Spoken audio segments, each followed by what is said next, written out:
Siguro na misinterpret lang ito ng mga tao yung sinabi po ni Chinita Princess sa kanyang interview, and nabasa nga natin sa isang article na yun nga po mukhang na misinterpret nga po itong sinabi ni Chinita Princess. Kaya yung mga fanay nangangamba kay Kim and Paula Avellino na last na project na nila itong dalawa. Siguro last na project na nitong ng dalawa ngayong taong 2025 kasi iba yung for 2026 bagong start ulit yun, di ba? Sabi kasi ni Kim Chu, ibato nyo siguro sa amin lahat, kaya namin kasi we share the same passion. Gusto namin yung acting, gusto namin i-improve yung last project namin. So yun yung sinabi ni Chinita Princess sa interview na kung saan talaga naman pong kinawindang ng mga Kim Pao fans. So siguro nga na misinterpret lang yun. Last project nila ngayong taong 2025. Kasi malapit nang matapos ang 2025. Ibig sabihin last project na nila talaga yan. Kasi December na next month. Last month of the year of 2025. And yes, maging ako yan din yung alam ko na may mga project at teleserye, may movie pa nga po naka-line up for Kim and Paula Avellino. Tapos magugulat na lang ako, anong write-up to na last project na ni Kim and Paula Avellino? Etong The Alibay. Kaya nga hindi po ako nagugulat agad sa mga ganyang balita kasi alam natin na in demand si Kim and Paula Avellino. Paano bibitawan agad yan ng mga management? Pwera na lang kung si Kim and Paula Avellino yung umatras talaga, walang magagawa po ang management, diba? Pero yung bibitawan ng management, hindi. Kasi sobrang lakas ng tambalan po ni Kim and Paula Avellino. So maraming salamat sa komento, Lotan Home Hunter. God bless sa'yo at mag-iingat ka palagi. At ang next comment naman mula po kay Ginang Norma Col, sabi niya, di ako magsasawa sa dalawa, Kim and Paulo, kahit ano pa ang sasabihin ng mga bashers. Ilalaban ko sila, akala nila patitinag ang Kim Pao. Sorry, marami kaming nakikipaglaban para sa couple na walang mga kasalanan sa inyong mga bashers. Pinatunayan lang ninyo na naiingit kayo sa Kim Pao dahil sa kanilang kasikatan. Huwag niyong bastusin ang kapwa nyo, tigil na, di nyo madadala pang ibaba sina Kim at Paulo. Salamat, Grace. God bless us always. Naku, maraming salamat sa komento. Ginang Norma Cole. Tama po kayo dyan. Ilalaban natin si Kim and Paula Avellino. Kasi love na love natin sila. At unconditional talaga yung pagmamahal natin para po sa dalawang to. Kaya every time na may nang babatikos sa kanila, may nang babash po sa kanila, diba? Dinedepensahan natin. Kasi tayo din po yung nasasaktan. And ako naman, ayoko pong masaktan kayo mga followers at subscribers ko. Lalo na yung mga seniors natin dyan dahil sa mga nababasa online. Kaya tayo to the rescue para linawin yung mga isyong yan. So maraming salamat sa komento, Ginang Norma Cole. Mag-iingat po kayo palagi. So eto na nga, pag-usapan na natin mga kakimpaw ang mga topic na nakalap natin sa araw na to ng Miyerkules. At unahin natin pag-usapan itong pinost ng Kim Pao Universe event. Isa po ito sa nagpa-cater during MediaCon po ng The Alibay. Sabi niya dito, it all started in November 2023, so 2 years na sila. There were doubt like, was the fair real or just real? But deep down, we knew there was something special, that eerie, unexplainable feeling that made us believe. We trusted our instinct and stayed kasi naman kilig talaga babad most of us sa TikTok. Through all the ups and downs, we held on because of wanting our genuine love for the two. Over time, that love only grew stronger. We gained friends, found family, and built something beautiful together. Our mates inspired us, and our KPUO family keep us going. From 2023 to 2025 and beyond, and look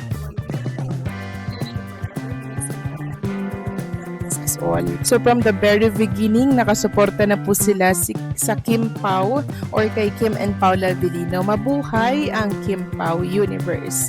Samantalang next topic naman tayo, pag-usapan na naman natin itong nabasa natin dito po sa isa sa mga community ng Kim Pao Nation. So binabanatan po ng binabanatan si Paula Avellino. Ang caption dito, yung dating sweet daw sa isa't isa, ngayon kanya-kanya na daw pong lakad. Ito ay nag-ugat mga ka-Kim Pao ng iwanan ni Paula Avellino si Chinita Princess. Si Kim po kasi nasa hulihan. Ayan mga ka-Kim Pao.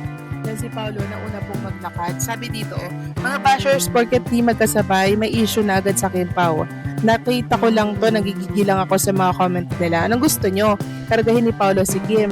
So ito po ay nung time na tapos na ata yung media ko ng The Alibay. Parang nauna atang umalis si Paolo Avellino tapos si Chinita Princess naiwan po sa hulihan. So ngayon, ito po yung ini-issue ngayon na si Paolo Avellino daw iniiwan na si Kim Chiu, hindi na daw po sweet kay Chinita Princess kasi iniwan-iwan lang daw po si Kim at hindi na daw po inaasikaso at inaalalayan.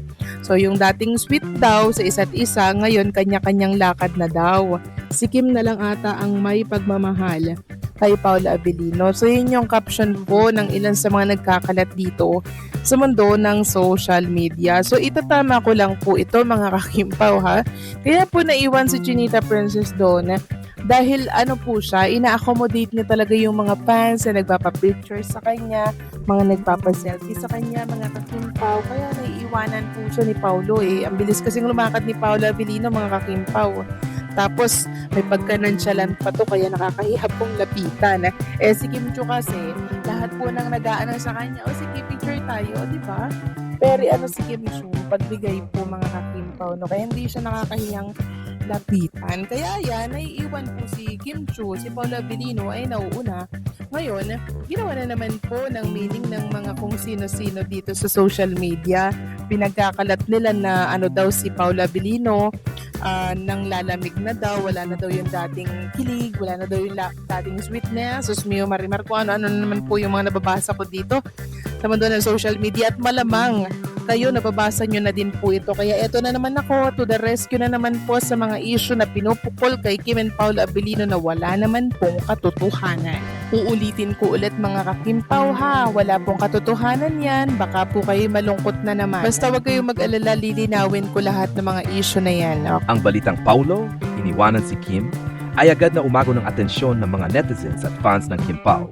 Lalo na't kilalang malapit ang dalawa hindi lang sa kanilang mga proyekto, kundi pati sa likod ng kamera.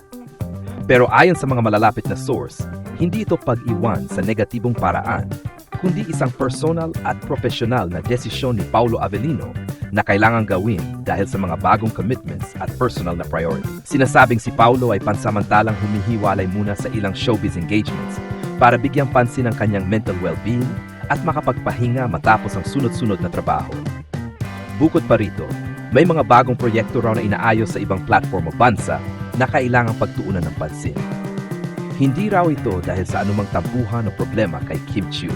Ayon sa mga taong malapit sa aktor, sinabi raw ni Paolo na minsan, kailangan mong lumayo hindi dahil ayaw mo, kundi dahil gusto mong bumalik ng mas buo.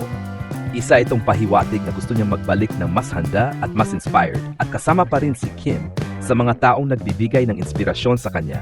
Maraming Kim Pao supporters ang nalungkot at naguluhan sa unang paglabas ng balita.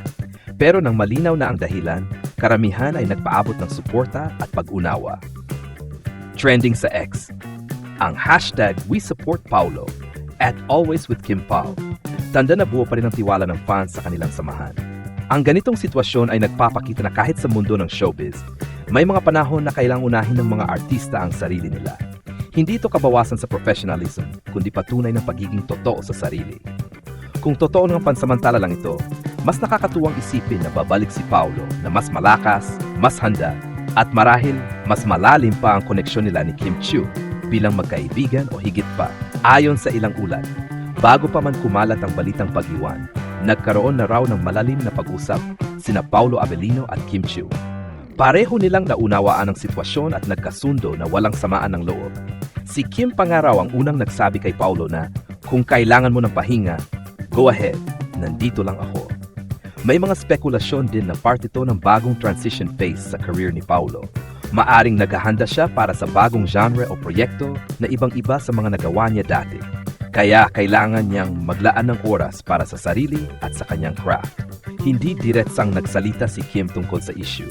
Pero sa kanyang mga Instagram stories kamakailan, nag-post siya ng mga inspirational quotes tulad ng, "Sometimes letting go for a while is the best way to grow."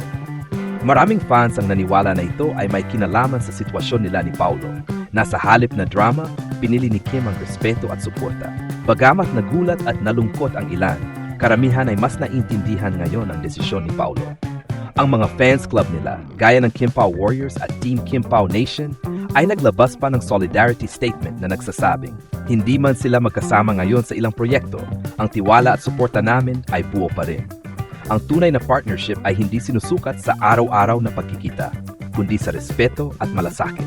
Ang isyung ito ay isang paalala na sa likod ng mga ngiti at tagumpay ng mga artista, may mga panahong kailangan nila magpahinga, magmuni-muni at humanap muli ng balanse sa buhay. Hindi ito pagtatapos, kundi maaring panibagong simula, hindi lang para kay Paulo, kundi para rin sa kung anong meron sila ni Kim. Ang balitang ito ay tunay na nakakapukaw ng atensyon, lalo na sa mga taga-subaybay ng tambalang Kim Chiu at Paulo Avellino. Sa panahon ngayon kung saan ang mga artista ay halos nakabukas na ang bawat bahagi ng kanilang buhay sa publiko, hindi maiwasang magkaroon ng sari-saring interpretasyon ang bawat kilos o desisyon nila. Kaya't nang lumabas ang isyung iniwan ni Paulo si Kim, maraming fans ang agad na naguluhan, nalungkot at nagtaka kung ano nga ba ang totoong nangyari. Pero kapag tiningnan natin ng mas malalim, makita natin na hindi ito tungkol sa pagtalikod o paglayo sa isang tao, kundi isang personal na hakbang tungo sa paghilom at pagpapanatili ng sarili. Sa mundo ng showbiz na puno ng pressure, intriga at matinding trabaho, normal lang na darating ang punto kung saan kailangang huminga muna. Kung totoo ngang nagdesisyon si Paulo na pansamantalang lumayo para magpahinga at mag-focus sa kanyang kalusugan o bagong direksyon sa karera, ito ay isang senyales ng pagiging matatag at totoo sa sarili. Ang maganda pa rito, walang samaan ng loob sa pagitan nila ni Kim.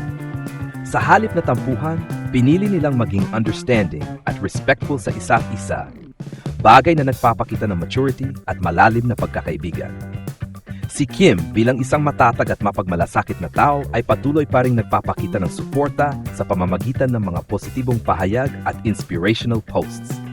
Ito ay nagpapatunay na ang tunay na relasyon, maging ito man ay pagkakaibigan o higit pa, ay nasusubok sa panahon ng pagsubok, hindi sa panahon ng kasikatan.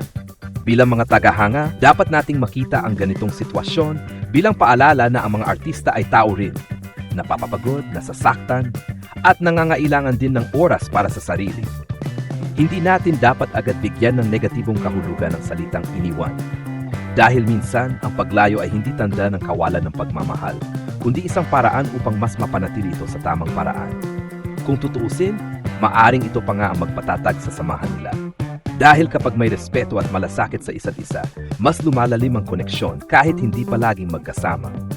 Kaya sa halip na malungkot, mas mainam na suportahan natin silang pareho sa kani-kanilang landas dahil sa huli kung talagang totoo ang koneksyon ng dalawang tao. Sa panahon, sa proyekto o sa tadhana, magkikit at magkakasama silang muli. Sa unang tingin, parang mabigat at masakit pakinggan ang salitang iniwan, lalo na kung galing ito sa isang tambalang hinahangaan ng marami tulad ni Kim Chiu at Paulo Avellino. Pero kung susuriin natin ng mas maayos, makikita natin na ang balitang ito ay hindi tungkol sa paglayo ng may tampuhan o hiwalayan, kundi isang desisyong may dahilan, respeto at malasakit. Si Paulo Avellino ay kilalang isang tahimik ngunit malalim na tao. Kapag gumagawa siya ng desisyon, madalas ay may mabigat at makabuluhang dahilan sa likod nito. Kung totoo man na siya ay pansamantalang lumayo o nagpahinga mula sa mga proyekto nila ni Kim, maaring ito ay dahil gusto niyang pagtuunan ng pansin ng sarili, ang kanyang kalusugan, karera o personal na buhay. Isa itong tapang katapatan sa sarili, hindi kahinaan. Samantala, si Kim Chiu naman ay muling pinatunayan ang kanyang grace under pressure. Sa halip na maglabas ng sama ng loob o emosyon, pinili niyang manahimik at magbigay ng suporta. Ipinapakita nito kung gaano siya ka-mature at gaano kalalim ang respeto niya kay Paulo bilang tao at kaibigan. Para sa akin, ang ganitong klase ng sitwasyon ay tunay na pagsubok sa ugnayan ng dalawang tao. Sinusubok kung gaano sila katatag sa kabila ng distansya o pagbabago. At based sa mga reaksyon at kilos nila pareho, malinaw na hindi sila pinaghihiwalay ng isyong ito, kundi mas lalo pang pinapatunayan na ang tunay na koneksyon ay hindi nasisira kahit may pansamantalang pagitan. Sa kabuuan, masasabi ko na ito ay hindi isang kuwento ng pag-iwan, kundi isang kuwento ng pag-unawa. Ang ganitong desisyon ni Paulo ay dapat tingnan bilang hakbang ng paglinang sa sarili, at ang suporta ni Kim ay tanda ng tunay na pagkakaibigan. Sa halip na intrigahin, dapat natin silang ipagdasal at ipagpasalamat Dahil sa isang mundong puno ng chismis at ingay, may mga tao pa ring marunong umintindi, magmahal at magpatawad ng tahimik.